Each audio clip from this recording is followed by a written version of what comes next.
Avant de commencer l'histoire, dites-nous d'où vous regardez en laissant un commentaire ci-dessous.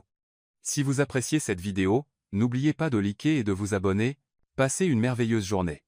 Profitez de l'histoire, tout le monde. La pluie dans la banlieue de Détroit cette nuit-là tombait lourdement, comme un rideau de fer.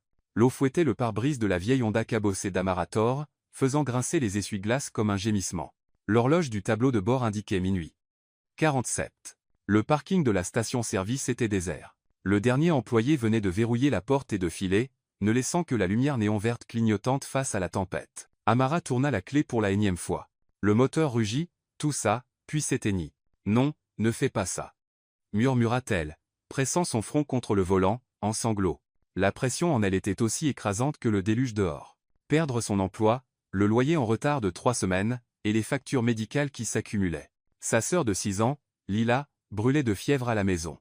Toute seule, elle se mordit la lèvre, se demandant comment elle passerait le lendemain. Et maintenant, la voiture en panne au milieu d'une tempête, son désespoir atteignit ses limites, elle ouvrit ses contacts. Jasper, l'ex-petit ami qui avait déménagé à Chicago pour poursuivre sa carrière. Il lui avait dit un jour. « Si tu as vraiment besoin de moi, appelle. » Ce soir, elle avait besoin de lui. Son doigt tremblant composa le numéro. Le téléphone sonna. « Police, ici. Décrivez votre situation. » Une voix masculine profonde, ferme, mais étrangement enjouée, résonna. Amara se figea, jetant un œil à son écran. Oh non! Elle s'était trompée de numéro. Le dernier chiffre du numéro de Jasper était un 4, mais elle avait appuyé sur 7. Désolé, mauvais numéro, balbutia-t-elle rapidement, ravalant ses larmes. Yé raccroche. Attendes. La voix à l'autre bout baissa, douce, mais résolue. Vous allez bien? On dirait pas quelqu'un qui s'est juste trompé de numéro. Elle serait dit. Est-ce qu'il vient de m'appeler bébé? Sa façon de parler était bien trop naturelle. Je vais bien. La voiture est en panne sur le parking de la station-service. Je vais bien. Bien. Pourtant, on dirait que vous pleurez. L'inconnu marqua une pause, puis ajouta, mi-sérieux, mi-plaisantin, vous êtes sûr que vous n'avez pas besoin d'une assistance policière? La blague inattendue fit éclater Amara dans un rire étouffé, à moitié brisé, à moitié amusé. Elle ne se souvenait même plus de la dernière fois qu'elle avait ri. Mon Dieu, qui êtes-vous? Ezra, répondit-il simplement. Et vous, Amara? Très bien, Amara. Maintenant, écoutez-moi. Verrouillez vos portes à nouveau. Allumez la lumière de l'habitacle et n'ouvrez pas cette porte à quelqu'un que vous ne connaissez pas. Où êtes-vous exactement? Amara resta silencieuse, sa main serrant son téléphone plus fort. Un inconnu au milieu de la nuit, peu importe à quel point sa voix semblait chaleureuse. Et si c'était un piège?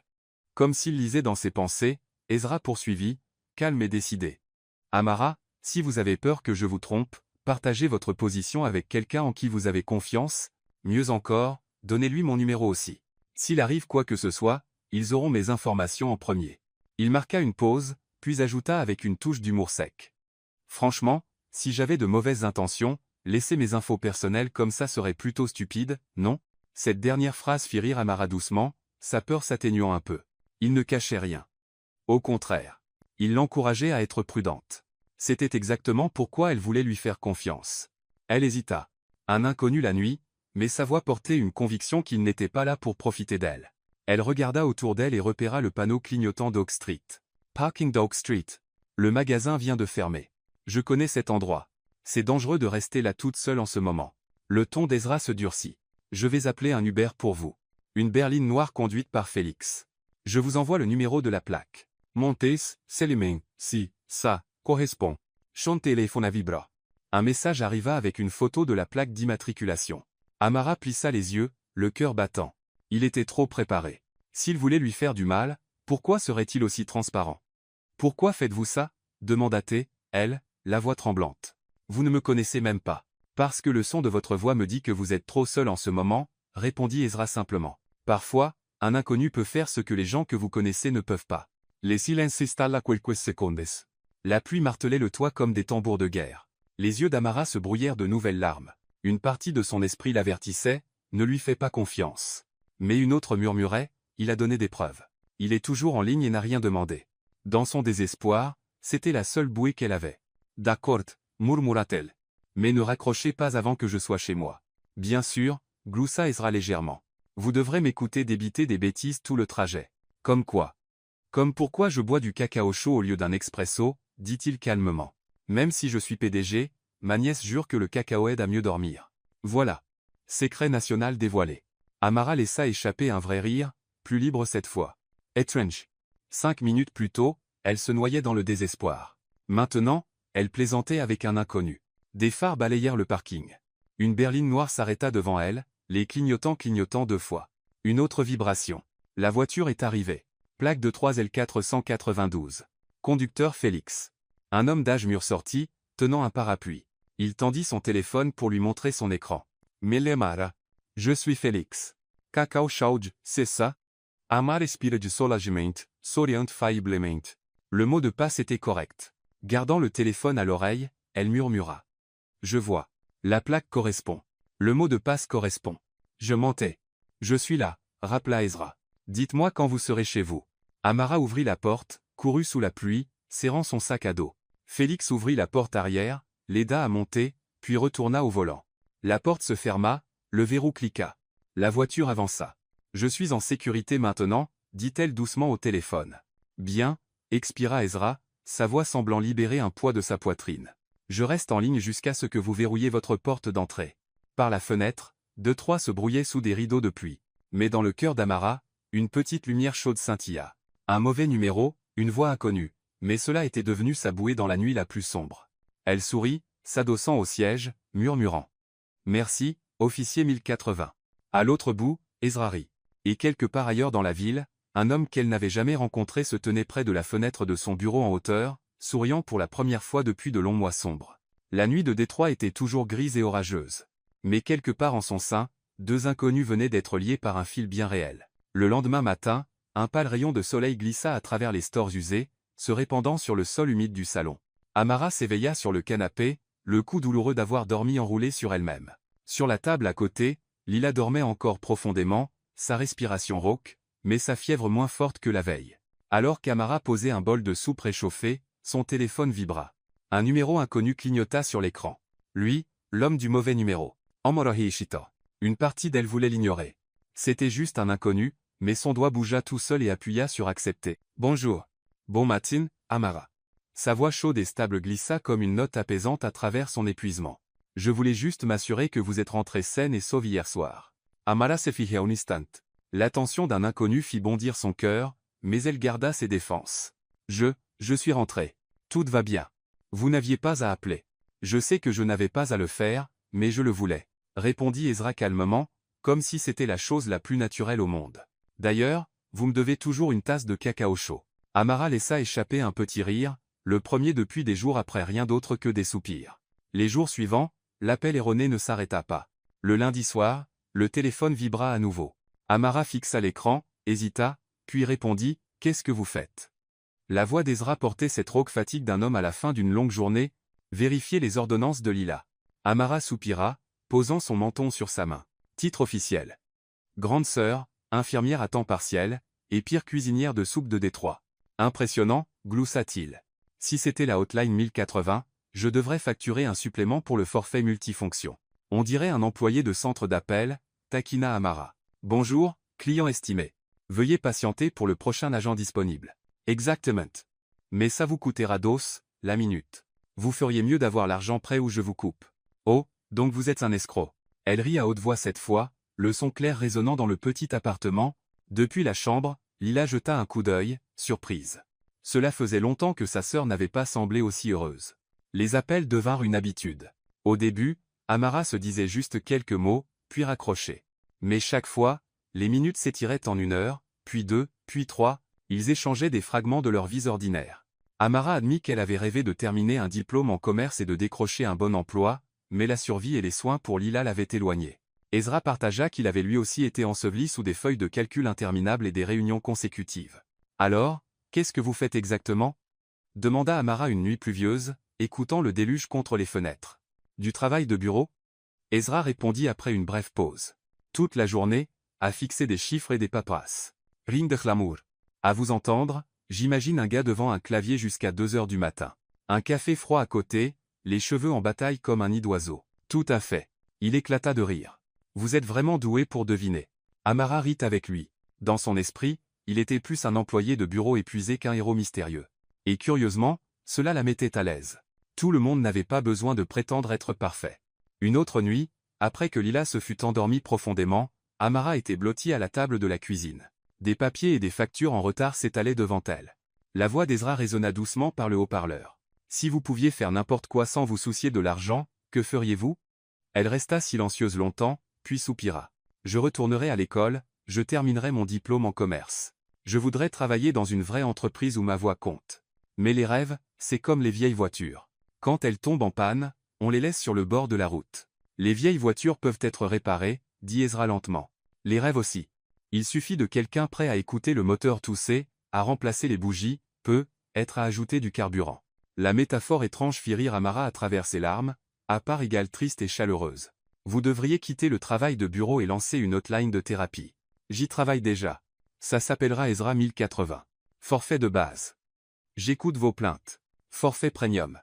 Je raconte des blagues nulles jusqu'à ce que vous riez. Je crois que je suis déjà abonné au forfait premium, murmura-t-elle timidement, les joues brûlantes, bien que son cœur se sentît plus léger. Jour après jour, les appels devinrent leur lieu de rencontre invisible. Amara attendait la sonnerie quand Lila s'endormait. Ezra trouvait du réconfort dans sa voix et une évasion de son appartement en hauteur silencieux. Ils ne s'étaient jamais rencontrés, pourtant chaque blague, chaque soupir partagé rapprochait un peu plus la vaste ville de Détroit. Tous deux savaient que ce n'était plus juste un mauvais numéro. C'était un fil fragile mais résilient. Deux inconnus connectés par rien d'autre qu'une voix, mais touchant les recoins les plus profonds de leur vie respective. Une autre nuit pluvieuse à Détroit. Les gouttes de pluie tapaient régulièrement sur le toit en tôle déformé de l'appartement, se mêlant au tout rauque venant de la pièce d'à côté. Amara était assise sur le canapé, son ordinateur portable sur les genoux. L'écran était rempli de chiffres financiers qui n'avaient rien à voir avec elle, sauf qu'ils clignotaient tous en rouge. Ses doigts tremblaient en parcourant les prix croissants des médicaments.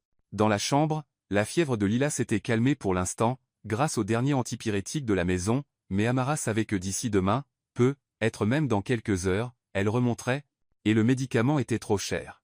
Chante les fonavibra. Ezra, vous êtes encore éveillé? Sa voix résonna basse et rauque, comme s'il avait eu une longue journée, lui aussi. Quelqu'un a de l'insomnie. Elle tenta de faire passer ça pour une plaisanterie, bien que sa gorge fût serrée. En fait, je calcule les frais médicaux de Lila. Il y eut un silence à l'autre bout. Puis la voix d'Ezra s'adoucit. Racontez-moi. Amara se mordit la lèvre. Depuis qu'elle avait rencontré cet inconnu par une voix, elle avait déjà partagé plus qu'elle n'aurait jamais cru.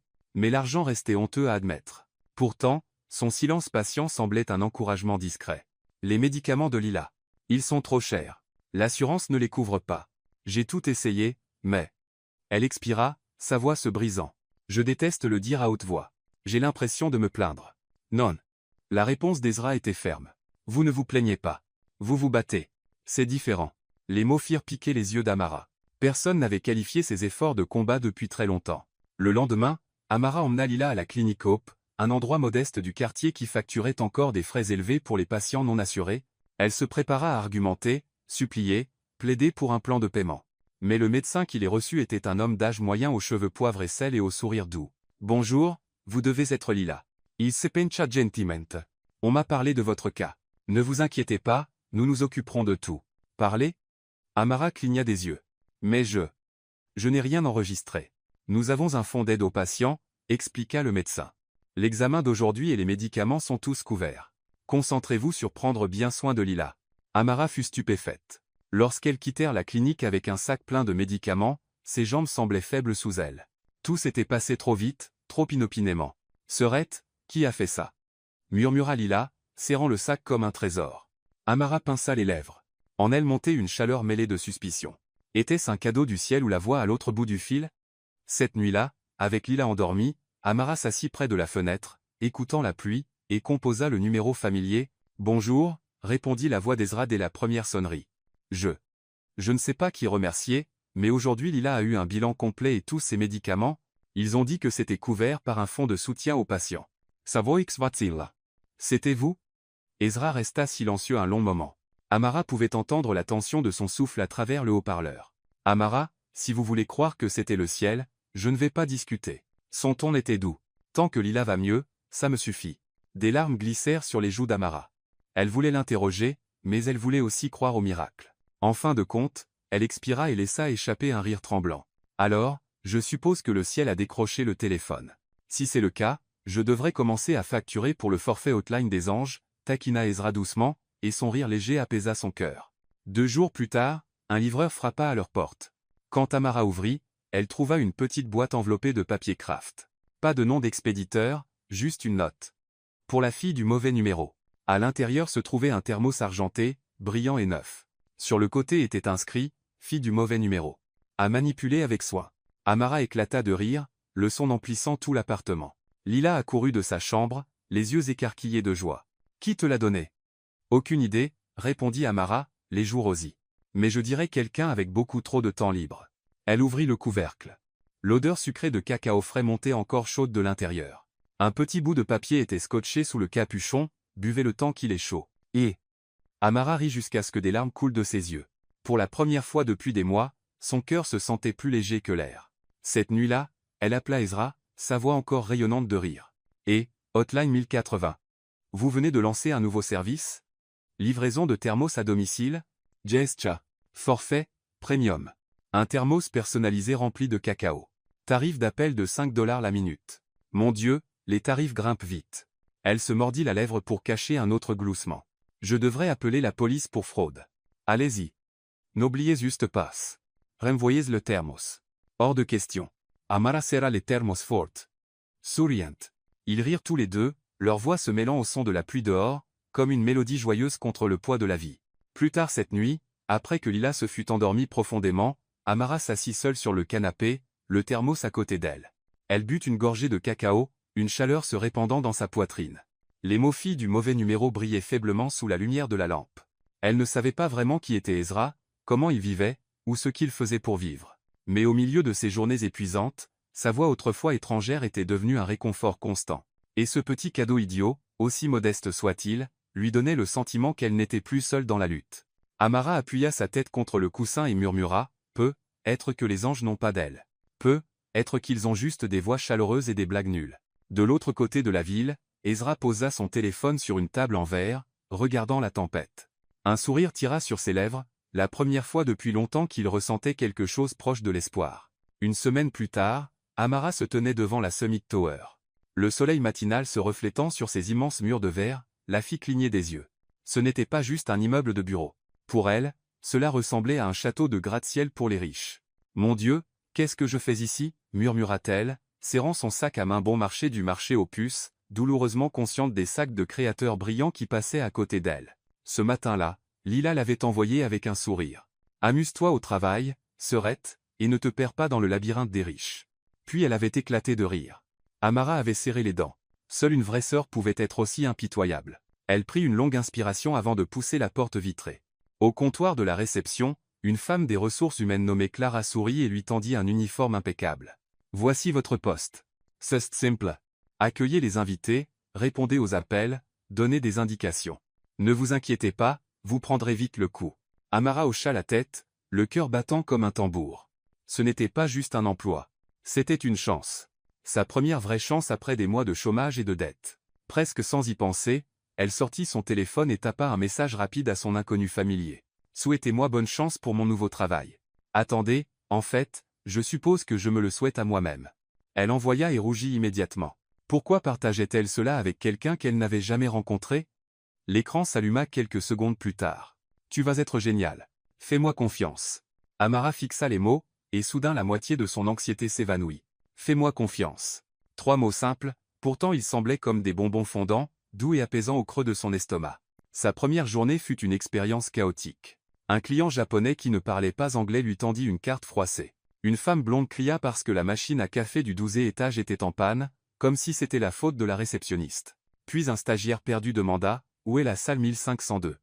Dans une tour qui n'avait que 40 étages. À l'heure du déjeuner, Amara était épuisée, affalée sur sa chaise avec un soupir. Instinctivement, elle envoya un texto à Ezra. Être réceptionniste, c'est comme gérer un aéroport international. La seule différence, c'est que je n'ai pas de haut-parleur. La réponse arriva instantanément. Si tu en avais un, que dirais-tu? Amara ricana, ses pouces volants. Attention, passagers, femme blonde du 12e étage, veuillez embarquer pour votre vol vers la planète Mars, et n'oubliez pas d'apporter votre café. Un émoji riant répondit. Les jours suivants, l'habitude s'installa. Salutations matinales. Mise à jour sur le chaos du déjeuner, vœux de bonne nuit. Amara commença à voir les textos d'Ezra comme de petites doses de vitamines pour son esprit. Quand elle se plaignit qu'un client grossier l'avait presque fait pleurer, il écrivit « Ne laisse personne ternir l'éclat de la réceptionniste étoile montante de Summit Tower ». Quand elle envoya une photo secrète de sa boîte à déjeuner bon marché, il répondit « Et, ton sandwich à 2 $ a l'air bien meilleur que le steak à 200 $ que j'ai mangé dans un endroit chic ». Amara rit si fort qu'elle faillit se faire prendre à envoyer des textos, sous le bureau. Un soir après son service, elle marcha vers l'arrêt de bus. L'horizon de Détroit scintillait de lumière, le vent humide de l'air nocturne. Son téléphone vibra. Tu es fatiguée? Elle s'appuya contre un lampadaire, souriant. Fatiguée, mais heureuse. J'ai l'impression de poser enfin le pied sur le premier barreau de l'échelle. Cette fois, Ezra appela au lieu d'envoyer un texto. Sa voix grave portait une tendresse à laquelle elle n'était pas habituée. Je savais que tu y arriverais. Honnêtement, t'entendre parler de ta première journée me donne l'impression de repartir de zéro, moi aussi. Amara resta silencieuse, son cœur tremblant, un inconnu, pourtant la faisant se sentir moins seule. Tu sais, rit-elle pour masquer l'émotion. Ta voix commence à ressembler à celle d'un coach de motivation à la radio. Alors demain, je devrais facturer un supplément. Forfait coach spirituel premium à 3 $ la minute. Mon Dieu, tu as plus de forfait d'abonnement qu'une compagnie de téléphone. Amara secoua la tête, riant. Ces conversations évoluèrent progressivement au-delà des plaisanteries ou des défoulements. Chaque message portait une touche de soin délicat, un peu de chaleur timide, des fragments de sentiments non nommés.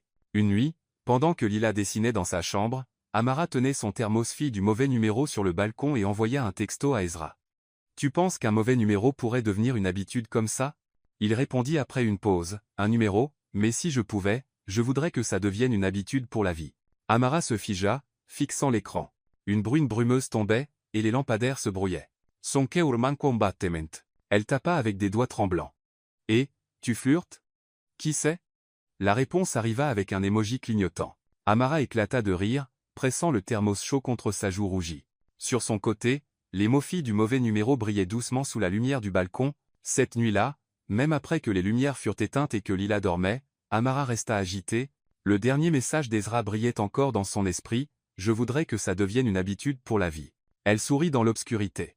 Un inconnu sans visage, existant seulement par une voix et une série de textos, était devenu son soutien le plus fort dans ce chapitre difficile de sa vie. Juste avant que le sommeil ne la réclame, elle murmura « Peut être un mauvais numéro, mais juste pour toute une vie. » Un matin frais à Détroit.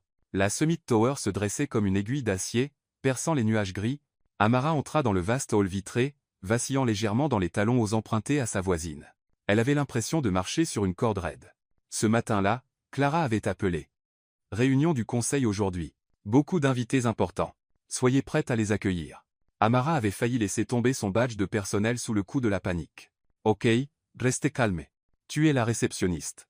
La déesse de la réception, murmura-t-elle à elle-même, insufflant du courage dans sa poitrine. À 9 heures précises, les portes de l'ascenseur s'ouvrirent. Un groupe de personnes en sortit, costumes impeccables et chaussures cirées. Au milieu d'eux se tenait un homme grand aux épaules larges, et aux cheveux noirs soigneusement coiffés. Sa démarche était calme, mais son regard perçant fit taire tout le hall. Amara baissa la tête en une révérence polie et se tourna pour retourner à son bureau. Quand cette voix. Le dossier de Lee sera reporté à la semaine prochaine, et je veux le rapport matinal avant 10 à 7 heures. Le cœur d'Amara bondit violemment. Cette voix, trop familière, trop proche. Elle leva les yeux. L'homme s'arrêta, se tourna, et leurs regards se croisèrent. Une seconde, 2, 3. Le monde se figea. Sa bouche s'ouvrit. C'était lui. Ezra, l'homme qui lui avait parlé nuit après nuit. Celui qui lui avait envoyé le thermos fille du mauvais numéro. Sauf que le badge épinglé à la poche de son costume indiquait clairement. Ezra Cole, PDG, Amara Reculantituant, la Poitrineo Lureus. Donc, tout n'avait été qu'un mensonge. Elle pensait avoir partagé ses confidences avec un employé de bureau ordinaire, mais en réalité, c'était le PDG de la tour lui-même, un homme qui pouvait acheter le monde sans ciller. Amara? La voix d'Ezra se brisa. Son expression était celle d'une surprise stupéfaite. Vous, c'est vous. Sa voix tremblait. Vous êtes Ezra Cole. PDG Ezra Cole. Son assistant haussa un sourcil, regardant entre eux. L'air dans le hall se tendit comme une corde d'arc. Amara secoua la tête, mélange de colère et d'humiliation. Donc, tout ce temps, vous m'avez caché la vérité. Vous m'avez écouté parler de dettes, de médicaments, de mes larmes, pendant que vous étiez là, au dernier étage de cette tour avec un empire entre vos mains. Ce n'était pas comme ça. Ezra fit un pas en avant, mais elle recula. Alors quoi? Un passe-temps? Discuter avec une fille désespérée qui a composé le mauvais numéro pour tuer votre ennui? Amara força un rire amer, bien que ses lèvres tremblaient, les yeux d'Ezra piquaient. Il ouvrit la bouche, mais dans sa colère, Amara lâcha. Je suppose que j'étais assez stupide pour faire confiance à M. Mauvais numéro. Tout le hall devint silencieux. Puis des dizaines de regards se tournèrent vers elle. L'assistant d'Ezra se figea, puis se pencha sur son iPad, les épaules secouées alors qu'il essayait de ne pas rire, s'étouffant presque. Le visage d'Ezra pâlit, bien que le coin de sa bouche tressaillit comme s'il ne savait pas s'il devait rire ou courir après elle. Amara, s'il vous plaît, écoutez-moi. Sa voix était désespérée, mais le visage d'Amara brûlait de honte. Mon Dieu, tout le bâtiment va probablement m'appeler la réceptionniste Miss Mauvais Numéro désormais. Sans réfléchir, elle se précipita derrière le bureau et attrapa son sac. J'ai besoin d'air. Ezra avança, mais elle s'élança, filant à travers les portes vitrées tournantes comme un écureuil échappant à un piège, les talons empruntés claquaient contre le sol de marbre, manquant de la faire trébucher. Mais elle n'osa pas regarder en arrière. Derrière elle, Ezra resta figé, le cœur en chaos. Lui, qui pouvait commander des centaines d'employés et signer des contrats de milliards de dollars sans hésiter, était maintenant cloué sur place comme un idiot abandonné. Son assistant parla prudemment. Monsieur M. Mauvais numéro. Ezra pressa une main sur son front et laissa échapper un rire douloureux. Tais-toi ou je vais officiellement changer ton titre en M. Fouineur. Amara déboula dans la rue. Le vent froid lui fouetta le visage, les larmes coulant jusqu'à ce qu'elle ne puisse plus distinguer où finissait la pluie et où commençait son humiliation. Elle se sentait totalement idiote d'avoir ouvert son cœur à un homme qui avait caché son identité tout ce temps. Un inconnu à travers une voix. Non, c'était un mania financier, et elle n'était rien d'autre qu'un amusement passager. Elle serra le thermos fille du mauvais numéro dans son sac, soudain lourd comme une pierre. À l'intérieur de la tour, Ezra se tenait à la fenêtre, les yeux fixés sur sa petite silhouette, disparaissant dans la foule pressée de la ville. Et pour la première fois, il ressentit quelque chose qu'il n'avait jamais ressenti en salle de réunion. Qu'un contrat pouvait attendre, mais qu'une femme ne le pouvait pas. Il murmura pour lui-même un serment plus que des mots. Amara, je te ferai comprendre. Je n'ai jamais, pas une seconde, joué avec toi. Amara n'avait jamais éteint son téléphone, autant de fois en une journée. Du matin au soir, l'écran s'allumait encore et encore avec le nom d'Ezra, mais elle refusait obstinément de répondre. Son cœur battait à chaque fois, pourtant son esprit criait « Non ». Il t'a dupé, Amara Torse. Ne sois pas si facile. Le troisième jour, quand sa boîte de réception professionnelle vibra avec un nouvel email, elle faillit renverser son café sur le clavier d'Ezra Cole. Objet, concernant les procédures d'accueil des invités et quelques autres choses. Amara déglutit fort, le pouls accéléré. Elle ouvrit, les yeux parcourant rapidement. Amara, tout d'abord, merci d'avoir si bien géré l'accueil des invités la semaine dernière. Plusieurs partenaires ont donné des retours très positifs sur votre amabilité intacte. Aussi, je voudrais vous rappeler de ne pas oublier de déjeuner à l'heure. Sauter des repas pourrait affecter vos performances au travail. C'est un conseil purement professionnel des RH. Aucun sens personnel attaché. En fait, c'est un mensonge. C'est personnel. Sincèrement, Ezra Cole. Amara éclata de rire, puis fronça immédiatement les sourcils. Mon Dieu, quel genre de PDG écrit un email qui ressemble à une note d'amour maladroite? Murmura-t-elle, bien que ses joues rougissent. Ce soir-là, Lila posa son menton dans ses mains, regardant sa sœur rire seule devant l'écran. Et, tu es fâché contre ton petit ami pas encore officiel? Amara s'étouffa. Ne dis pas n'importe quoi. C'est un PDG, et je ne suis qu'une modeste réceptionniste. Et alors? Lila haussa les épaules. Il tient toujours à toi. Je le vois clairement. Tu es à la fois fâché et tu lui manques. Tu éteins ton téléphone et tu boudes, mais un email te fait sourire. Tu penses que je suis aveugle? Amara lui lança un coussin. Lila éclata de rire, roulant sur le canapé. Mais quand la porte de la chambre se ferma, Amara resta silencieuse, ses doigts effleurant les mots. N'oubliez pas de déjeuner. Son cœur s'adoucit, aussi en colère qu'elle fut. Elle lui manquait quand même. Pendant ce temps, à travers Détroit, une voiture de ville noire élégante roulait sur les rues pavées. Félix tenait le volant fermement. À l'arrière, Ezra était assis silencieusement, les yeux fixés sur l'écran rempli d'appels sans réponse. Félix s'éclaircit la gorge. Toujours pas de réponse. M. Co. Ezra Sados. Inspirant. Tu sais ce qui est le pire, Félix? Je peux négocier avec les requins les plus durs de Wall Street, mais je ne peux pas convaincre une femme que je pense ce que je dis. Félix sourit faiblement, gardant les yeux sur la route. En fait, c'est la beauté de la chose. Vous êtes habitué à ce que les gens soient attirés par votre argent et votre pouvoir en premier. Mais cette fille, tout ce qu'elle a vu, c'était une voix. Ezra hocha lentement la tête. Exactement. Avec elle, Je n'étais pas un PDG. J'étais juste M. Mauvais numéro. Et je ne me suis jamais senti plus moi-même. Félix Glossado Seming. Si vous voulez, je pourrais la récupérer par hasard une autre nuit pluvieuse. Ezra laissa échapper un rire impuissant. Non. Laisse-la choisir. Je veux qu'Amara croie que peu importe qui je suis, ce que je ressens pour elle est réel. Dans le rétroviseur, Félix aperçut une rare vision, son patron, souriant faiblement, mais avec une inquiétude voilant les yeux de l'homme le plus puissant de la ville. Cette nuit-là, Amara se tournait et se retournait dans son lit. Son téléphone reposait juste à côté de son oreiller, son écran noir et silencieux. Elle était en colère mais agitée. Les mots de Lila de tout à l'heure tournaient dans son esprit, ton petit ami pas encore officiel. Elle murmura dans l'obscurité. M, mauvais numéro. Tu m'as complètement bouleversé. De l'autre côté de la ville, Ezra était assis seul dans son penthouse froid, la lumière jaune de la lampe étirant son ombre sur le mur. Il ouvrit son ordinateur portable, le curseur clignotant sur un email vierge. Lentement, il tapa. Amara, je ne m'attends pas à ce que vous me pardonniez tout de suite. J'espère seulement que vous croyez que tout ce que j'ai dit, chaque appel, chaque rire était réel. Si vous pouvez me donner une chance d'expliquer, pas en tant que PDG, mais en tant qu'homme qui est tombé amoureux de votre voix. Il resta longtemps à fixer les mots. En fin de compte, il ne l'envoya pas. Au lieu de cela, il tapa un court message. Bonne nuit, fille du mauvais numéro. De l'autre côté, Amara vit le texto. Son corps s'emballe. Elle fit la moue, à moitié agacée, mais incapable de s'empêcher de sourire. L'après-midi de Détroit scintillait sous le soleil, mais l'estomac d'Amara se nouait. Dans ses mains reposait une épaisse carte d'invitation, ornée de lettres dorées. Gala de charité de la Fondation Summit. Expéditeur, Ezra Cole. Elle avait hésité pendant 3 jours. Si elle y allait, elle risquait de devenir une risée. Si elle n'y allait pas, eh bien, elle ressentait une pointe de déception. En fin de compte, Lila avait rendu le verdict. Serette, il t'a envoyé l'invitation personnellement. Ne pas y aller serait un gâchis total de la robe que j'ai dénichée dans le tas de dons de friperie la semaine dernière. Amara gémit, fixant la robe bleu marine suspendue à côté. Elle était simple, un peu trop longue à l'ourlet, mais intacte. Elle soupira.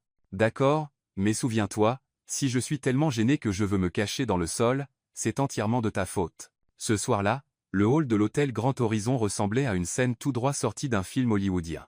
Des lustres en cristal éblouissant, un groupe de jazz en direct, des robes scintillant comme des étoiles, et les rires cristallins de l'élite de la ville.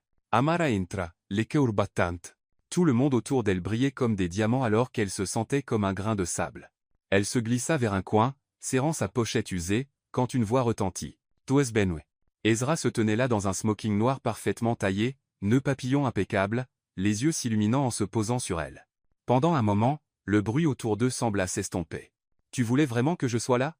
murmura Amara, essayant de masquer ses nerfs. « Qui d'autre voudrais-je amener à ce gala ?» La remarque taquine la fit rire, relâchant légèrement la tension. Et comme par un coup du sort, lorsqu'elle tendit la main pour prendre un verre de vin sur un plateau qui passait, sa main trembla. Un léger choc par derrière. Splash! Du vin rouge se répandit directement sur la robe blanche immaculée d'une matrone de la haute société debout à côté. La salle s'effigea. La femme quelqu'un venait de murmurer son nom, Madame Langlais la fixa comme si elle avait commis une trahison. « Vous?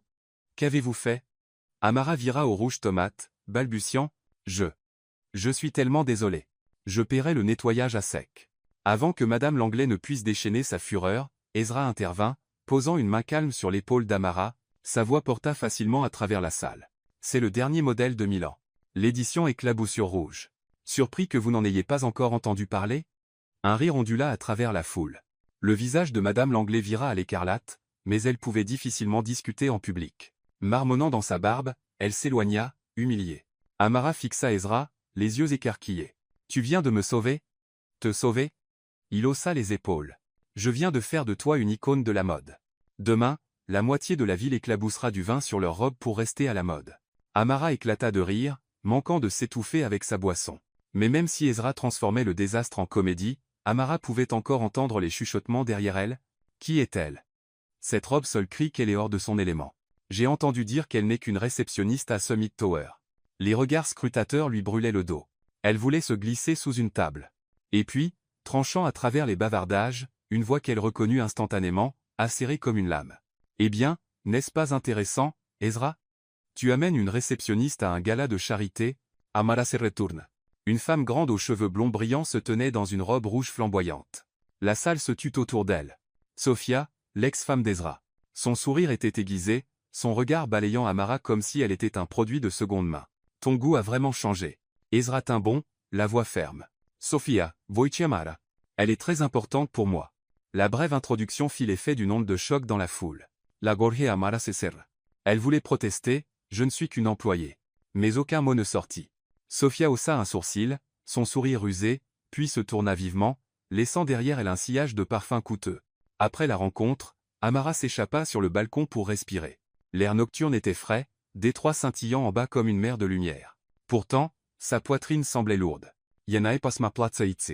Ses robes scintillantes, ses regards moqueurs, même Sofia, je ne suis qu'une étrangère. Ezra la suivit, posant son verre sur la balustrade. Ça va? Bien, força-t-elle un sourire. Aussi bien que la robe blanche de Madame Langlais. Ezra gloussa doucement, bien que son regard fût doux. Je sais que ce n'est pas facile pour toi, mais tu n'as pas à essayer d'être comme eux. Sois juste toi-même. Mais je ne corresponds pas à ce monde. Je suis juste la fille du mauvais numéro, Ezra. Il resta silencieux un moment, puis se pencha plus près, la voix ferme. Et tu es la seule personne dans cette salle que je voulais à mes côtés. Son cœur manqua un battement, les mots résonnant profondément en elle. Pourtant, même si son pouls s'accélérait, les rires étouffés et la musique bourdonnante de l'intérieur pesaient sur elle. La dissonance la déchirait en deux. Quand le gala se termina, Ezra lui proposa de la ramener chez elle en voiture, mais Amara insista pour prendre un taxi. Dans le trajet du retour, elle resta silencieuse, sa robe bleu marine froissée dans l'obscurité, son esprit rejouant ces mots. Tu es la seule, et pourtant, le rire moqueur de Sofia et ses regards acérés s'accrochaient à elle comme des ombres. Appuyant sa tête contre la vitre fraîche du taxi, elle murmura. Je m'aventure dans un jeu trop grand, et je ne suis pas sûre d'être prête. Pendant ce temps, depuis le haut balcon de l'hôtel, Ezra regardait la lueur de son taxi disparaître au loin, sa main serrant la tige de son verre, ses yeux brûlants de détermination. Si tu crois que tu n'as pas ta place dans ce monde, alors je ferai en sorte que ce monde t'appartienne. Detroit s'illumina pour la nuit, les rues bourdonnant sous l'éclat des lumières ambrées. Amara marchait rapidement sur le trottoir, son cœur encore troublé après le gala de charité. Sur son téléphone, un message non lu d'Ezra restait. Je sais que je te dois une explication, donne-moi une chance de dire la vérité. Demain soir, 10 à 9 heures, Antonio's Italien sur Pine Street. Si tu ne viens pas, je resterai assis là jusqu'à ce qu'il ferme. Elle avait voulu l'ignorer. Mais toute la journée au travail, chaque fois que ses yeux tombaient sur le thermosfie du mauvais numéro sur son bureau, son cœur s'adoucissait. C'est pourquoi elle se retrouva maintenant devant Antonio's, une petite trattoria italienne nichée entre deux bâtiments délabrés. Son enseigne néon clignotait tandis que l'arôme de pizza et de sauce tomate flottait dans l'air du soir. Amara poussa la porte. Pas de lustre, pas de robe scintillante, juste des tables en bois, des nappes à carreaux rouges et blancs, et l'odeur du pain à l'ail chaud. Dans un coin, Ezra l'attendait déjà. Fini les smoking impeccable. Il portait une chemise bleu foncé aux manches retroussées, la cravate glissée dans sa poche. Un Ezra très différent, plus simple, presque humain. Il bondit sur ses pieds en la voyant, son sourire teinté d'une pointe de maladresse. Toes Benway. Je suis seulement là pour entendre ton explication, dit Amara, croisant les bras, gardant ses défenses. Et je te dirai tout, dit Ezra, faisant signe au serveur. Mais d'abord, commandons une pizza. Si nous allons partager des secrets, autant avoir du fromage et du vin comme témoins. La phrase était assez ludique pour tirer un coin de ses lèvres vers le haut, bien qu'elle se forçât rapidement à redevenir sérieuse. Avec le vin rouge scintillant à la lueur des bougies, Ezra prit une profonde inspiration et commença, tu sais, les gens me regardent et voient un PDG, quelqu'un qui a plus qu'il n'en aura jamais besoin. Mais la vérité, c'est que j'ai commencé avec rien. Mon père est parti quand j'avais 8 ans. Ma mère travaillait comme femme de ménage, nettoyant des maisons pour que je puisse aller à l'école. Amara resta silencieuse, les yeux écarquillés. J'ai fait des jobs de plongeur, garé des voitures, livré des journaux. Parfois, je n'avais que de quoi acheter un morceau de pain sec. Ma mère me disait toujours. Garde juste ta bonté. Tout le reste suivra son chemin. Il marqua une pause, baissant le regard. Elle est décédée il y a 3 ans. 15. J'avais l'argent pour les meilleurs hôpitaux, mais je n'ai pas pu la sauver. La Gorge Amara Cesar. Elle se voyait reflétée dans son histoire. Une grande sœur luttant pour garder son frère ou sa sœur en vie avec des médicaments. Doucement, elle dit, je comprends. Mes parents sont morts dans un accident, il y a 3 ans. Depuis, j'ai dû travailler, étudier et élever Lila toute seule. Être que nous savons tous les deux ce que c'est de perdre le seul ancrage que nous avions. Leurs regards se croisèrent, la tristesse et la reconnaissance se mêlant dans l'espace silencieux entre eux. Ezra but une gorgée de vin, puis continua. Quand l'entreprise a décollé, j'ai cru que j'avais tout. J'ai épousé Sofia, mais c'était la plus grosse erreur de ma vie. Elle aimait l'image du PDG à succès, les galas, les couvertures de magazines, mais elle ne s'est jamais souciée de savoir qui j'étais vraiment. Sa main se resserra sur le verre. Quand ma mère était malade, j'ai passé la plupart de mon temps à l'hôpital. Sofia s'est sentie abandonnée. Elle a demandé le divorce. La presse m'a dépeint comme un homme incapable d'aimer. Mais la vérité, c'est que je n'avais jamais aimé la bonne personne. Amara baissa le regard. Ces mots ne ressemblaient pas aux excuses d'un homme riche. Ils étaient bruts, même maladroits. Le PDG froid des magazines semblait maintenant plus comme un homme confessant ses échecs à une fille simple de l'autre côté de la table. Elle laissa échapper un petit rire, à moitié amer, à moitié chaleureux. C'est drôle, je pensais que tu étais juste un homme riche jouant avec ma misère pour t'amuser. Il s'avère que tu as lutté, perdu, et été seul, toi aussi. Ezra hocha la tête, ses yeux sincères. Oui. Et depuis la nuit où tu as composé le mauvais numéro, tu as brisé cette solitude. Tu n'as pas vu le PDG Cole. Tu as juste entendu une voix, et je ne pouvais pas supporter de perdre ça. L'air entre eux s'adoucit. Le serveur arriva avec une pizza fumante, le fromage bouillonnant doré. Amara prit sa fourchette, mais Ezra sourit. Fourchette et couteau pour une pizza? Allez. C'est un resto italien familial, fille du mauvais numéro. Elle rit, déchirant une part avec ses mains. Pour la première fois depuis des semaines, elle se sentait à l'aise, comme si elle partageait un dîner avec un ami, pas un puissant exécutif. La pizza disparut lentement alors qu'ils échangeaient des histoires, des livres préférés, des souvenirs d'enfance gênants. Amara confessa qu'elle avait vendu des cookies pour une collecte de fonds scolaires, mais en avait mangé la moitié elle-même. Ezra s'esclaffa presque, admettant qu'à 16 ans, il avait falsifié la signature de sa mère juste pour obtenir un travail à temps partiel. Enfin, il ne restait qu'une part, petite et gluante de fromage. Tous deux tendirent la main en même temps. « C'est à moi !» cria Amara. « Non, à moi. Privilège de PDG. » La dernière part, taquina Ezra. PDG gourmand. Retail, tirant vers elle. Il tint bon, tirant en arrière, leurs regards verrouillés, des sourires tirant sur leurs lèvres. Et puis, aucun ne sut vraiment quand cela arriva, mais la pizza fut oubliée. L'espace entre eux se referma. Leurs lèvres se frôlèrent légèrement, puis s'approfondirent en un baiser. Le léger goût de tomate et de fromage, maladroit mais chaleureux. Amara se recula, les joues en feu. On vient de s'embrasser pour une part de pizza? Ezra gloussa doucement, les yeux brillants. Alors se remercie la pizza. Elle est plus intelligente que moi. Ils éclatèrent tous les deux de rire, leur rire se mêlant à la musique italienne éraillée jouant sur la vieille radio dans le coin. Quand ils quittèrent Antonio, les réverbères de Détroit projetaient des halos dorés sur les trottoirs luisants de pluie. Ezra la raccompagna à un taxi, tenant la porte ouverte, son regard s'attardant. « Je ne promets pas d'être parfait, mais je promets que tout ce que tu as vu ce soir, mon enfance, mes erreurs, mon chagrin, c'est le vrai moi. » Amara resta silencieuse, mais alors que le taxi s'éloignait, elle se retourna, murmurant « Merci d'avoir été honnête. » Ezra resta à regarder jusqu'à ce que la voiture disparaisse, l'espoir gonflant dans sa poitrine. Cette nuit-là, Amara était allongée dans son lit, serrant le thermos-fille du mauvais numéro, son cœur battant. Elle savait que les choses ne seraient pas simples. Que Sofia dans le monde de la haute société attendait toujours pour la juger. Mais ce baiser maladroit sur une part de pizza avait laissé sa marque. Pour la première fois depuis des années, elle s'autorisa à espérer quelque chose de différent. Et Ezra, seul dans son vaste penthouse, sourit doucement pour lui-même. Pour lui, ce baiser n'était pas juste une émotion passagère. C'était un serment silencieux. D'un mauvais numéro, il pouvait écrire toute une histoire juste.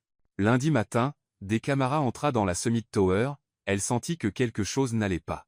Les collègues étaient regroupés autour de leur téléphone, chuchotant, la regardant avec un mélange de curiosité et de pitié. Clara, la responsable RH, se précipita, le visage tendu. « Amara, ne fais pas attention. Les tabloïds s'en prennent encore avec leurs gros titres minables. » Le cœur d'Amara battit fort. Elle arracha un journal du comptoir de la réception. Les lettres en gras criaient sur la couverture. La nouvelle petite amie du PDG Ezra Cole n'est qu'une réceptionniste qui a composé le mauvais numéro. Chercheuse d'or ou romance de contes de fées?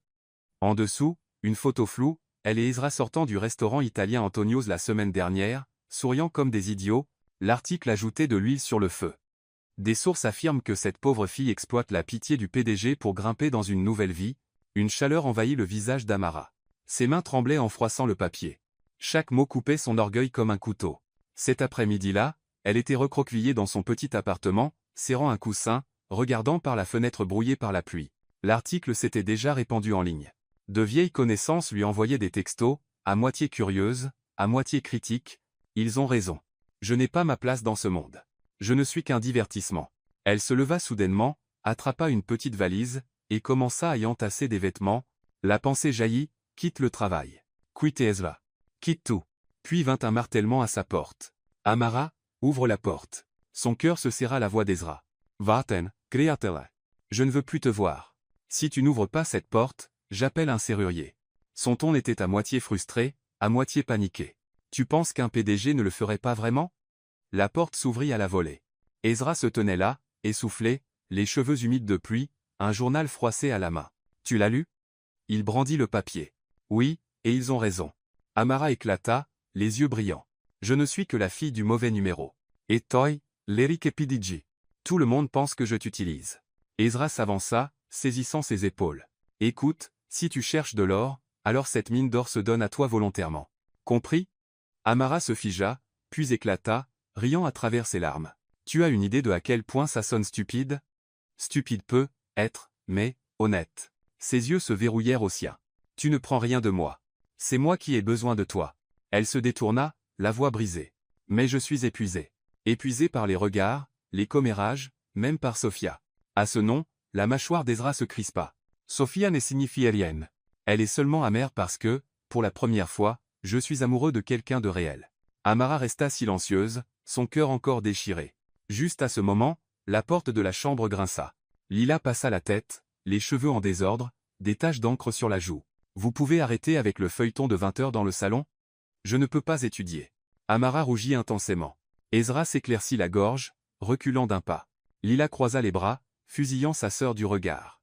As-tu oublié qui était là la nuit où ta voiture est tombée en panne à la station-service? Qui a appelé un Uber? Qui s'est inquiété pour mes médicaments?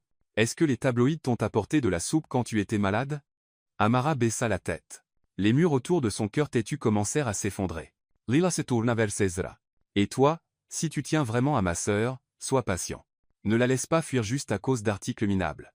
Ezra sourit doucement, inclinant la tête en un geste de gratitude. La pièce tomba dans le silence. Enfin, Amara laissa tomber la valise de sa main. Savoix-va-t-il? Je ne sais pas si je peux supporter cette pression. Ezra s'avança, prenant doucement sa main. Alors laisse-moi la supporter avec toi. Seul, c'est épuisant, mais à deux, c'est différent. Fais-moi confiance. Ses yeux brillaient de détermination, rien à voir avec le PDG froid des couvertures de magazines, c'était l'homme qui était resté en ligne pendant des heures juste pour entendre ses soupirs. Amara laissa échapper un rire tremblant, des larmes glissant sur ses joues. Mauvais numéro, tu me fais trop souffrir. Ezra se pencha, pressant un baiser sur son front. Alors laisse-moi te faire souffrir un peu plus, mais seulement le genre de souffrance qui vient avec l'amour. Marché conclu. Elle rit à travers ses larmes, se sentant plus légère qu'elle ne l'avait été depuis des jours. Depuis la chambre, Lila cria, « Dites juste oui pour que je puisse dormir. » Tous deux éclatèrent de rire, la tension se fondant en chaleur. Cette nuit-là, en raccompagnant Ezra à la porte, Amara murmura, « Je suis encore en colère, mais je vais essayer de te faire confiance une fois de plus. » Ezra serra sa main, les yeux brillants. « Une fois de plus, c'est tout ce dont j'ai besoin. Je ferai en sorte que ce soit pour toujours. » Dehors, la pluie s'était arrêtée, laissant les rues scintiller de lumières éparses comme de minuscules fragments d'espoir ravivés dans leur cœur. La pluie tombait sur Détroit comme pour laver les troubles de la ville. Les rues brillaient comme des rivières de verre, et les réverbères jaunes s'étiraient en longues traînées floues sur le pavé mouillé. À un coin familier se dressait l'appartement délabré d'Amara et Lila, son toit en tôle claquant sous les gouttes battantes. Ezra se tenait sous le petit auvent, son parapluie noir depuis longtemps retourné par le vent. Sa chemise collait à ses épaules, trempée, la cravate pendant de travers. Il n'y avait rien du PDG poli en lui maintenant, seulement un homme avec une seule pensée en tête, Amara. Il frappa à la porte. « Amara, c'est moi. » À l'intérieur, Amara soulevait une casserole de soupe du feu pour Lila quand son cœur se serra au son de sa voix. Elle hésita, déchirée. Mais finalement, elle ouvrit la porte. « Qu'est-ce que tu fais ici ?» demanda-t-elle, les bras croisés, s'appuyant contre le chambranle, la voix teintée d'une légère froideur. La pluie dégoulinait du front d'Ezra alors qu'il reprenait son souffle. « Pour dire tout ce que je n'ai pas pu dire. Si tu veux toujours que je parte après ça, je partirai. » Amara fronça les sourcils, puis tourna le dos. « Entrez. Rester sous la pluie comme ça, c'est stupide. » Ils s'assirent dans le petit salon, la lumière jaune des lampes enveloppant le vieux canapé. La toux douce de Lila depuis l'autre pièce rendait le silence encore plus lourd. Ezra prit une longue inspiration, les yeux brillants malgré sa fatigue. « Amara, je sais que tu as l'impression de ne pas appartenir à mon monde, mais écoute-moi. Je ne t'aime pas pour ce que tu es aux yeux des autres ou pour tes circonstances. Je t'aime pour toi, pour la façon dont tu prends soin de Lila, pour la façon dont tu souris même épuisé, même pour la façon dont tu m'appelles M. Mauvais numéro. Amara se mordit la lèvre. Maisto es un pedeg. Et moi? Je ne suis qu'une fille qui a composé un mauvais numéro. Les tabloïds avaient raison. Nous sommes trop différents. Ezra secoua la tête, la voix rauque. Je n'ai pas besoin de quelqu'un de convenable selon leurs critères. J'ai besoin de quelqu'un qui me voit vraiment. Et tu l'as fait dès la première nuit. Tu te fichais que je sois riche ou pauvre. Tu as juste écouté, partagé, et ri. Je ne peux pas perdre ça à cause des gros titres. Elle resta immobile, son cœur s'adoucissante. La vérité dans ses yeux ne laissait place à aucun doute. Ce n'était pas juste des mots. Des larmes glissèrent sur les joues d'Amara. Sais-tu à quel point j'ai eu peur?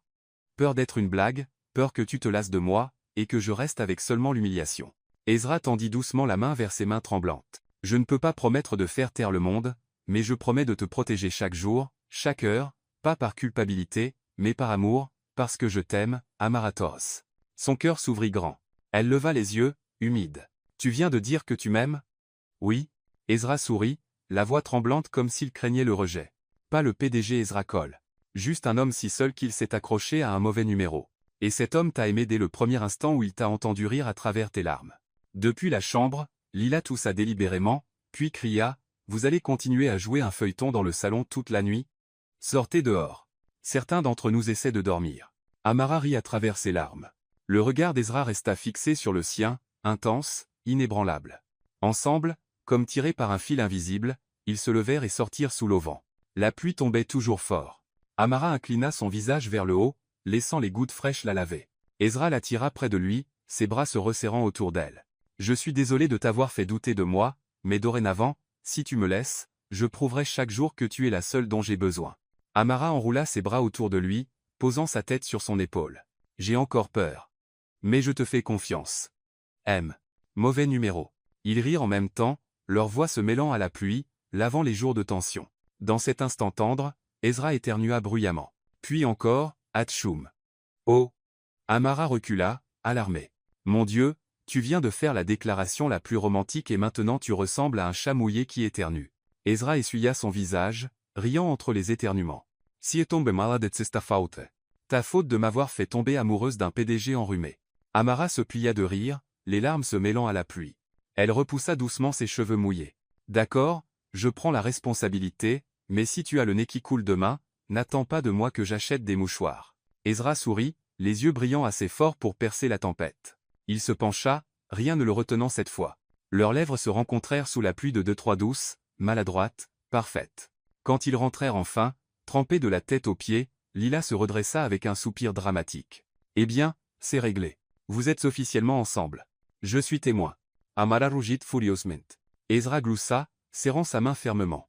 Dehors, la pluie tombait toujours. Mais dans ce petit appartement, quelque chose de nouveau avait commencé, un amour né d'un mauvais numéro, de larmes, de rires, et même de quelques éternuements incontrôlables. On en passa un clin d'œil. Les cieux de Détroit oscillaient toujours entre pluie et soleil. Mais pour Amara, chaque jour portait désormais une pièce qu'elle pensait ne jamais avoir. De la réceptionniste nerveuse qu'elle était, Amara était devenue assistante de gestion de projet à Summit Tower, elle connaissait presque chaque client par son nom, maîtrisait les procédures, et pouvait même tenir tête dans les réunions. Clara, autrefois sa manager, maintenant une amie proche et mentor, taquinait souvent, « Je savais que ton sourire t'emmènerait loin. Il a même battu celui du PDG Cole, tu sais. » Amara riait seulement, mais à l'intérieur, elle débordait de fierté. Son succès ne lui avait pas été offert en tant que petite amie du PDG. Il venait de sa propre persévérance et de ses efforts jour après jour. Pendant ce temps, Lila était plus en santé que jamais. Les toux incessantes avaient disparu, remplacées par des yeux brillants et le sourire éclatant qu'elle arborait en agitant une lettre d'acceptation, une bourse d'été pour une école d'art prestigieuse. Elle courait dans la maison, montrant fièrement chaque croquis, chaque photographie. « Regarde, sœurette, si ma première exposition est un succès, toi et Ezra devrez venir avec un énorme bouquet. Promis ?» Amara serra sa petite sœur fort, submergée d'émotion. Cela faisait si longtemps qu'elle pouvait rire si librement. La maison qu'Amara et Ezra partageaient maintenant n'était ni un pantouf scintillant ni l'ancien appartement exigu, mais une maison chaleureuse en banlieue. Dans le jardin, Lila s'occupait de pots de tomates. Dans le salon, des bougies parfumées à la vanille scintillaient doucement, les soirées résonnaient souvent de disputes ludiques. « C'est définitivement ton tour de faire la vaisselle. » Amara planta ses mains sur ses hanches, brandissant un tablier comme un drapeau. « Pas question. Je me souviens clairement que tu as perdu le pari hier, » rétorqua Ezra, son ton de PDG ressemblant plus à un écolier boudeur. Les PDG doivent aussi jouer franc jeu. Où veux-tu que je le signale à Félix et qu'il soit l'arbitre? Juste à ce moment, Félix entra avec un sac de pain. Le vieux chauffeur secoua la tête, gloussant. Vous vous disputez comme des écoliers. Donnez Moïcha. Je vais laver la vaisselle. Non, crièrent Amara et Ezra à l'unisson. Finalement, Ezra fut celui qui se retrouva à porter des gants en caoutchouc au lavabo, frottant pendant qu'Amara regardait, bras croisés, souriant triomphalement. Tu vois, même le puissant PDG perd à la fin. Félix sirota son thé, se penchant vers Lila pour murmurer, je n'aurais jamais pensé finir comme l'oncle de la maison, mais honnêtement, pour écouter ces deux-là. Se disputer pour la vaisselle salba la conduite de loin. Lila et Amara éclatèrent de rire. Ezra fit semblant de bouder, bien qu'un sourire tira sur les coins de ses lèvres. La vie ensemble ne se limitait pas aux querelles de cuisine. Certains matins, Ezra se précipitait pour préparer des documents, et Amara lui tendait un café chaud dans son thermos abîmé, celui toujours gravé de fille du mauvais numéro, sa peinture s'écaillant, il le tenait comme un trésor, souriant. Cet appel erroné m'a donné une famille. Les nuits tranquilles, ils s'asseyaient ensemble sur le porche, écoutant la pluie pendant que Lila partageait ses rêves de devenir artiste. Ezra parlait peu, se contentant de serrer doucement la main d'Amara comme pour lui rappeler qu'il ne partirait nulle part. Un soir d'automne, alors que tous trois étaient affalés dans le salon avec des boîtes de pizza éparpillées, Lila demanda soudain. « Alors, quand est-ce que vous vous mariez ?» Amara s'étouffa presque avec sa part. « Lila, quelle question ?» Ezra haussa un sourcil, un sourire malicieux jouant sur ses lèvres. « Bonne question. » Exactement, ajouta Félix, feignant le sérieux. « En tant qu'oncle, j'ai besoin de savoir pour préparer mon costume. » Le visage d'Amara devint écarlate alors qu'elle l'enfouissait dans un coussin du canapé. « Pourquoi tout le monde dans cette maison s'acharne sur moi ?» Ezra tira doucement sa main, sa voix à part égale sincère et taquine. « Je pense qu'on devrait commencer à planifier. Rien d'extravagant, juste quelque chose de chaleureux, quelque chose qui dit à toi et Lila que vous aurez toujours votre place ici. Sonregarza aussi. » Elle ne répondit pas avec des mots, seulement un petit hochement de tête. Mais le sourire radieux qui traversa le visage d'Ezra en dit long. Un an après cet appel erroné, Amara avait une carrière stable. Lila prospérait avec sa bourse d'art, et Ezra, autrefois un PDG solitaire, avait trouvé un foyer paisible. Dans cette petite maison, le rire emplissait chaque repas. Les disputes ludiques sur la vaisselle résonnaient dans la cuisine, et les promesses discrètes d'un mariage à venir flottaient dans l'air. Et tout avait commencé avec un mauvais numéro par une nuit pluvieuse à Détroit. Cet été, là, Détroit arborait un vert éclatant dans le petit jardin de la maison de banlieue qu'Amara, Ezra et Lila avaient construite ensemble au cours de l'année passée. Des roses blanches fleurissaient sous une douce lumière dorée. Des guirlandes lumineuses scintillaient au-dessus, et des tables et chaises en bois étaient alignées soigneusement. Ce n'était pas un grand mariage avec des centaines d'invités, mais une célébration chaleureuse et intime exactement ce dont Amara avait toujours rêvé. Seuls les gens qui les aimaient vraiment étaient présents. Félix, pour une fois sans son uniforme de chauffeur, avait plutôt fière allure en tant qu'officiant rétis de la journée. Ajustant le micro avec un sourire, il marmonna. « Patron Cole, aujourd'hui, pas de réunion à 10h ni de rapport dans 5 minutes. Aujourd'hui appartient à Amara. » Ezra gloussa, hochant la tête, son regard déjà fixé au bout de l'allée parsemée de fleurs où Amara attendait. La musique du piano flottait à travers le jardin alors que les invités se levaient. Amara apparut dans une robe blanche simple, sans prétention mais radieuse. À ses côtés, Lila rayonnait en demoiselle d'honneur dans une robe bleu pastel, les yeux pétillants de joie. Ezra retint. Sans souffler. Son cœur battait aussi fort que la première fois qu'il avait entendu la voix d'Amara par cette nuit pluvieuse. Alors que le couple avançait dans l'allée, quelques employés de Summit Tower chuchotaient entre eux, étouffant à peine leur rire. C'est définitivement l'affaire la plus réussie du patron. Ouais, il a composé le mauvais numéro et a conclu le contrat d'une vie. Le groupe éclata en gloussement. Ezra leur lança un regard d'avertissement moqueur, mais même lui ne pouvait cacher son sourire. Amara entendit, les joues rougissantes, mais elle rit aussi. Alors que la cérémonie touchait à sa fin, Lila s'avança et prit le micro. La foule se tut, regardant la jeune fille de 10 à 7 ans avec des yeux pleins d'attente. « Salut tout le monde, je suis Lila, la sœur de la mariée. J'ai juste quelques mots à dire aujourd'hui. » Elle s'éclaircit la gorge, provoquant des rires dans la foule. « S'il n'y avait pas eu ce mauvais numéro, ma sœur serait probablement encore célibataire, mangeant des nouilles instantanées dans notre petit appartement, oh, et me criant dessus pour avoir renversé de la peinture sur le sol. » Le jardin s'emplit de rires. Lila continua, sa voix s'adoucissant. « Mais à cause de ce mauvais numéro, nous avons Ezra. Pas seulement un beau-frère, mais l'homme qui a aidé ma sœur à croire à nouveau en l'amour. Merci de l'aimer et de m'aimer aussi. J'espère que cet appel restera toujours la plus belle erreur de vos vies. » Les larmes montèrent aux yeux d'Amara alors qu'elle serrait sa sœur fort. Ezra posa une main tendre sur l'épaule de Lila. « Quand vint le moment des vœux, une douce brise d'été murmura à travers les roses. Ezra prit les mains d'Amara, sa voix grave, tremblant légèrement. Il y a un an, tu n'étais qu'une voix d'inconnu sous la pluie. Mais cette voix m'a sorti de la solitude, m'a donné une famille, et m'a fait croire que j'étais encore digne d'amour. Je fais le vœu de rester à tes côtés, non seulement sous le soleil, mais à travers chaque tempête de Détroit. Amara plongea son regard dans le sien, ses lèvres frémissant. Je pensais autrefois qu'un mauvais numéro ne signifiait rien, mais il s'est avéré être l'appel le plus important de ma vie. Tu ne m'aimes pas pour mon passé ou mes circonstances. Tu m'aimes pour qui je suis, et je fais le vœu de toujours répondre quand tu appelles, que ce soit à travers les larmes ou les rires. Pendant un instant, le jardin retint son souffle, puis éclata en applaudissements. Félix éleva délibérément la voix. Et maintenant, Ezra, vous pouvez embrasser la mariée, mais cette fois, pas de vin renversé sur la robe de quiconque. Les invités éclatèrent de rire. Amara rougit intensément. Ezra rit, puis se pencha pour l'embrasser sous le dais de roses blanches. Après les vœux, les invités se mêlèrent, festoyant et discutant au milieu d'une musique joyeuse. Lila tira la manche du photographe. « Vite, prenez notre photo de famille. » Ezra enroula son bras autour de la taille d'Amara, et Amara attira Lila près d'elle. Tous trois se serrèrent les uns contre les autres, souriant largement. La lumière dorée filtrait à travers les arbres, leurs ombres tombant sur l'herbe verte. D'un mauvais numéro par une nuit pluvieuse à une famille. La photo fut encadrée et placée dans leur salon de banlieue comme preuve d'un amour né de la plus douce erreur. Quand la nuit tomba et que les invités partirent, Amara s'assit dans le jardin, sa robe se répandant doucement sous la lueur chaude des guirlandes lumineuses. Ezra posa une main sur son épaule, Lila à leur côté, grignotant le dernier cupcake. « Alors, c'est fait ?» sourit Amara. « Non » répondit Ezra doucement. « Ce n'est que le début. Le début d'un contrat à vie que je signe volontiers. Pas de signature requise, juste ton sourire. » Amara rit. Lila leva les yeux au ciel avec un sourire. « Vous êtes beaucoup trop romantique, mais j'aime ça. » Ils rirent tous ensemble. Au-dessus d'eux, le ciel de Détroit scintillait d'étoiles, clair après la pluie. Et dans ce rire, une nouvelle famille fut écrite, née d'un mauvais numéro, scellée comme un amour pour la vie.